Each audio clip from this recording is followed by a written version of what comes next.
Hey everybody, it's your good old friend Justin Finley.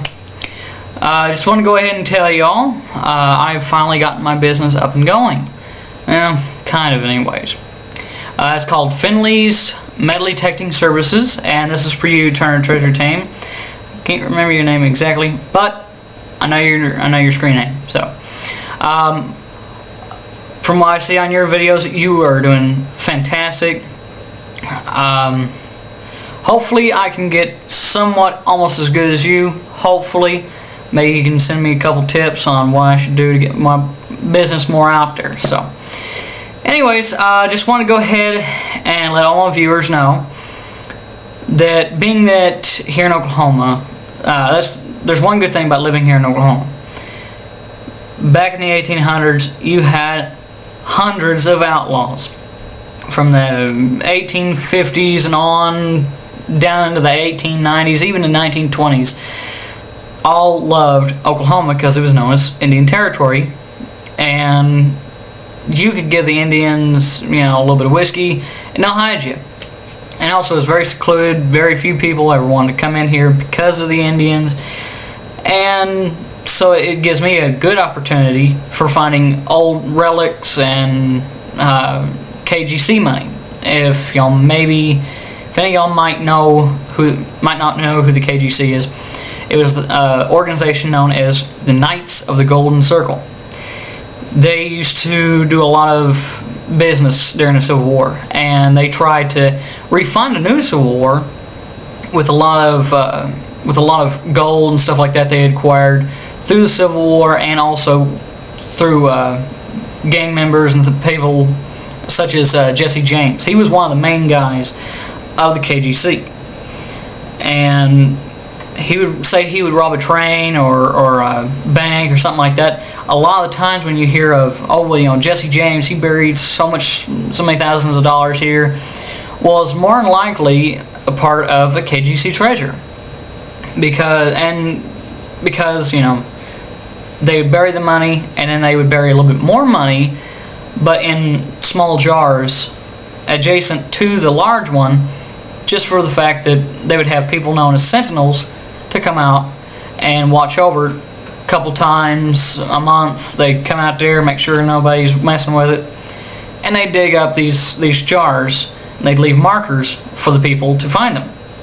Now, of course, sometimes the people would die or get shot, or they just wasn't able to find it. Thankfully, today we have metal detectors. I've got mine. I'm buying a brand new one pretty soon. Technetics Delta. And there's a lot of places here in Oklahoma, like I said, that have a rich history in KGC, such as the Treasure Triangle, also known as Johnson, Atoka, and Cole County. They're just like that, and a lot of people have been well known to have come out of there with KGC or just a lot of treasure being buried in that area.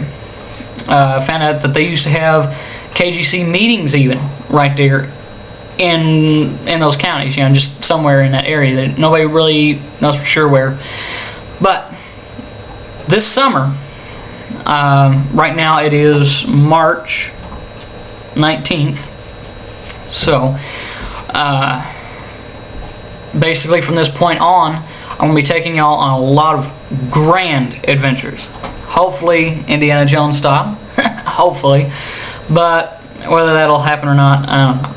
But we're going to different places, such as one place I know. It's called Boogaboo Canyon. And yes, I know the name is kind of funny, but I don't know who decided to name it like that. But there is very well known. It's a very well known place. Well, for treasure hunters, anyways. I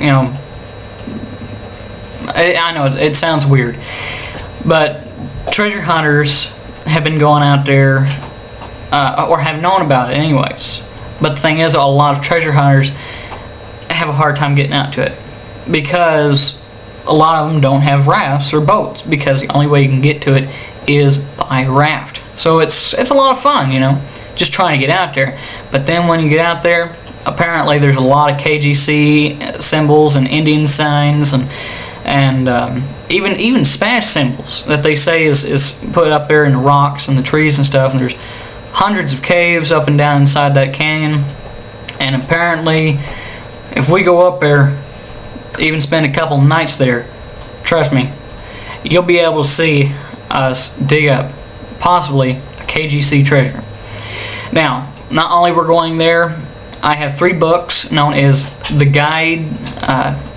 Guides to Buried Treasure in Oklahoma, and each county here in Oklahoma has a treasure tale. Sometimes it's only 1, sometimes it's 2, sometimes it's 15, and there's a lot of treasure tales out there. So basically all throughout the summer, and even in parts in the fall, we are going to take you out to go treasure hunting on some. We're going to try to do all of them. More than likely won't be able to, but we're definitely going to try to. But there's a lot of places but the one place I try to look for is treasure tales of like smaller caches of money, like one for instance. There was a man. He was a cattle baron.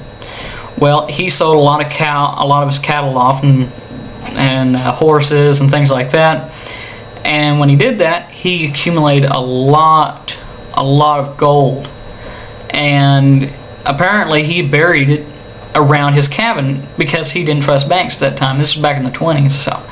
But he buried the money around his cabin. Well, one day people started to miss him. They went out there, found the floor of his cabin completely ripped to shreds, and they found him, sadly enough, out in the back in the woods, completely mutilated, basically. They said that he was shot, stabbed, sliced up, everything. Anyways, all they know is, though, that apparently whoever killed him did not find the money. But I can't tell you the name, just for that fact, you know. I want to try to find it, so. But they gave a name, and I've got friends in not exactly high places or low places, but but I've got friends in the assayer's offices, and they can tell me whether or not where certain people used to live and things like that. So what we're going to do is we're going to go out there, try to find it. Like I said, we're just going to go to some really great places here in Oklahoma this summer, and we're going to bring you along. I truly do hope that you guys will enjoy this video, and if you have any questions or just have any kind of comments, please comment. I love comments. I love reading your opinions and things like that, and I'll most definitely give you a holler back. So, if you excuse me, got a little bit more stuff to do, watching Treasure Fiend, you know, and digging history. That, everybody, I gotta tell you, if you haven't seen it, watch it. The guy's awesome. He's cool. I don't know. He reminds me of me. What can I say? Great minds think alike. Anyways, there's 2 shout-outs: Turner Treasure Team and Digging History with Treasure Fiend. So, again, enjoy your day, enjoy your time here on YouTube, and see you guys later, and happy hunting. Bye-bye.